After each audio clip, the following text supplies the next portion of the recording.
సంగారెడ్డి జిల్లా సదాశివపేట మండలం వెల్టూర్ గ్రామంలో నిర్వహించిన కార్యక్రమంలో ఇన్స్పెక్టర్ వెంకటేష్ మాట్లాడుతూ రోడ్డుపైన ద్విచక్ర వాహనాలు నడిపే యువత హెల్మెట్ ధరించాలి, రాంగ్ రూట్ నుంచి ప్రయాణం చేయవద్దు, మొబైల్ ఫోన్ మాట్లాడుతూ డ్రైవ్ చేయరాదు, లెఫ్ట్ సైడ్ నుంచి ఓవర్టేక్ చేయరాదు, సిగ్నల్ జంప్ చేయరాదు, రాంగ్ సైడ్ డ్రైవ్ చేయరాదు, హెల్మెట్ వాడాలి, రాత్రిపూట నిద్రమత్తులో ప్రయాణం చేయరాదు, ట్రాఫిక్ నియమాలు పాటించాలి, సురక్షితంగా గమ్యం చేరాలని అన్నారు.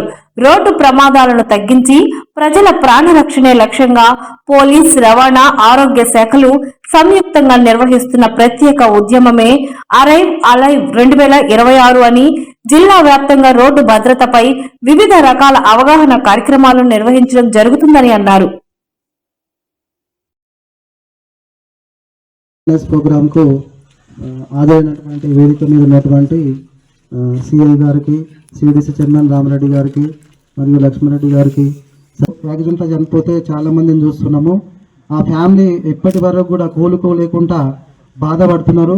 కాబట్టి పిల్లలు కానీ పెద్దలు కానీ అందరూ హెల్మెట్ ధరించి రోడ్డు పైన తాగకుండా డ్రైవ్ చేసుకుంటూ ఉంటే బాగుంటుందని కోరుకుంటున్నాము. కాబట్టి చెప్పిన సూచనలు పాటించి ఈ వెల్టూరు గ్రామ ప్రజలు నడుస్తారని కోరుకుంటూ ముగిస్తున్నాను. అందరికి ఆహ్వానించి అందరికీ కూడా థ్యాంక్ యూ ఫస్ట్. సో ఇంతలో సిఎస్ఆర్ చెప్పినట్టు అరైవ్ అలైవ్ అనేది మనం క్యాంపెయిన్గా తీసుకొని గవర్నమెంట్ చేస్తుంది. అసలు ఏంటి అరైవ్ అలైవ్ అంటే? ఫస్ట్ ఎస్, మీరు సీట్ బెల్ట్, కారు ఉంటే సీట్ బెల్ట్ ధరించాలి, వెహికల్ ఉంటే హెల్మెట్ పెట్టుకోవాలి. ఫస్ట్ మనం సేఫ్టీగా ఉన్నామంటే పక్క వాళ్ళు కూడా సేఫ్టీగా ఉన్నట్టు, ఇది అందరూ గుర్తుంచుకోవాలి. కొంచెం రెక్లెస్ డ్రైవింగ్ ఉంటుంది, వాళ్ళు అల్లరి చిల్లర కొంచెం డ్రైవ్ చేసే అవకాశం ఉంటుంది. వాళ్ళకి మీ అనుభవాలు చెప్పండి. లైఫే అన్నిటికంటే ఇంపార్టెంట్. చివరి వరకు జీవించాలంటే. సభకు నమస్కారం. సభ విని అందరూ గ్రామాలన్నిటి నుండి కూడా మీరు అవసరాల నిమిత్తం మన స్ట్రెచ్లో చాలా యాక్సిడెంట్లు అవుతున్నాయి. ఈ యాక్సిడెంట్లు కావడానికి రకరకాల కారణాలు ఉన్నాయి, చాలా కారణాలు ఉన్నాయి. ఒకటి ఓవర్ స్పీడింగ్. మీ సార్ ముందట నేను ఖచ్చితంగా మాట ఇస్తున్నాం సార్, డ్రంక్ అండ్ డ్రైవ్లో దొరికితే మళ్ళీ మేము మీకు ఇడుమంటానికి గిట్ట ఫోన్ చేయం సార్. ఖచ్చితంగా నేను నా తరపున నేనైతే మాట ఇస్తున్నా. ఎందుకంటే మేమే ఇక్కడ సుక్తులు వాళ్ళకి మళ్ళీ బయట పోయి ఏదో చెప్పడము బాగుండదు.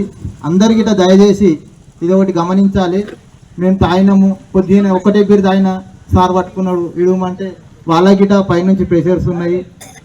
ఇప్పుడు మనం ఖచ్చితంగా దానికి అందరం గిట శాశక్తులు కష్టపడవలసిన అవసరం లేదు. మన ఖచ్చితంగా ఇవన్నీ పాటించినట్టు అయితే మనము భద్రతగా ఉంటామంటని చెప్పి తెలియజేసుకుంటూ ఈ అవకాశం ఇచ్చినందుకు ధన్యవాదాలు తెలియజేస్తున్నాను.